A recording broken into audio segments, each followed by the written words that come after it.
Assalamualaikum warahmatullahi wabarakatuh. Salam guru penggerak.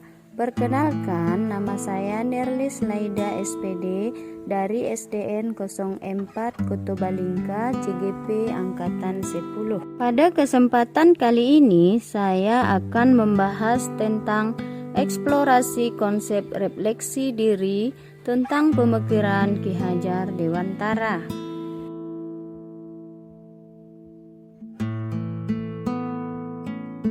Pertama, intisari pemikiran Ki Hajar Dewantara.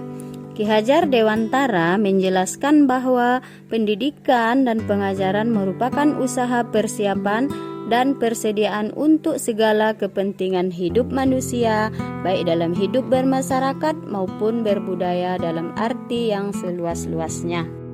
Lalu, menurut Ki Hajar Dewantara, pendidikan adalah tempat persemaian benih-benih kebudayaan dalam masyarakat. Ki Hajar Dewantara juga memiliki keyakinan bahwa untuk menciptakan manusia yang beradab, maka pendidikan menjadi salah satu kunci utama untuk mencapainya. Pendidikan dapat menjadi ruang berlatih dan bertumbuhnya nilai-nilai kemanusiaan yang dapat diteruskan dan diwariskan. Adapun tujuan pendidikan menuntun segala kodrat yang ada pada anak-anak agar mereka dapat mencapai keselamatan dan kebahagiaan yang setinggi-tingginya baik sebagai manusia maupun sebagai anggota masyarakat. Oleh karena itu, kita sebagai pendidik itu hanya dapat menuntun tumbuh atau hidupnya kekuatan kodrat yang ada pada anak-anak agar dapat memperbaiki lakunya, bukan dasarnya, hidup dan tumbuhnya kekuatan kodrat anak.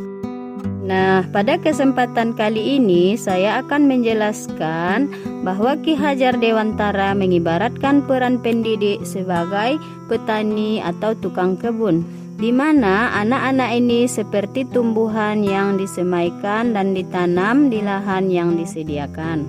Anak-anak itu bagaikan bulir-bulir jagung yang ditanam. Jika biji jagung ditempatkan di tanah yang subur dan mendapatkan sinar matahari dan pengairan yang baik, maka meskipun biji jagung itu adalah bibit jagung yang kurang baik, itu akan dapat tumbuh dengan baik karena mendapatkan perhatian dan perawatan dari Pak Tani. Dan sebaliknya, meskipun biji jagung itu disemai dengan bibit yang berkualitas baik, tetapi jika tumbuh di lahan gersang dan tidak mendapatkan pengairan dan cahaya matahari ataupun tangan dingin dari seorang Pak Tani, maka biji jagung itu mungkin dapat tumbuh namun tidak akan tumbuh dengan maksimal.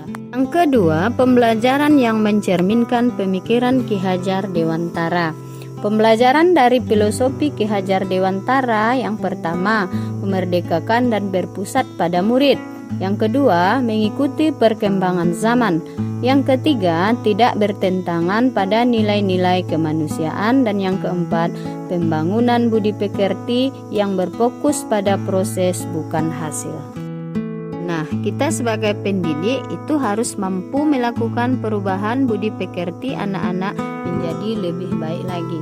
Menurut Ki Hajar Dewantara, budi pekerti diartikan sebagai perpaduan antara cipta atau kognitif, karsa atau afektif, sehingga menciptakan karya atau psikomotor. Pendidikan harus mampu mengubah budi pekerti peserta didik menjadi lebih baik lagi. Yang ketiga, filosofi Ki Hajar Dewantara dapat terwujud jika yang pertama, guru bersifat among sesuai dengan semboyan atau trilogi Ki Hajar Dewantara. Yang kedua, pembelajaran sesuai dengan kodrat alam dan kodrat zaman. Sedangkan yang terakhir, kemerdekaan dalam memilih metode pembelajaran dan evaluasi yang berpusat atau berpihak pada murid. Yang keempat, konsep pemikiran Ki Hajar Dewantara di kelas yang telah saya lakukan adalah yang pertama, mengikuti perkembangan zaman dengan berbagai pemanfaatan ilmu pengetahuan dan teknologi pada proses pembelajaran melalui platform yang menarik.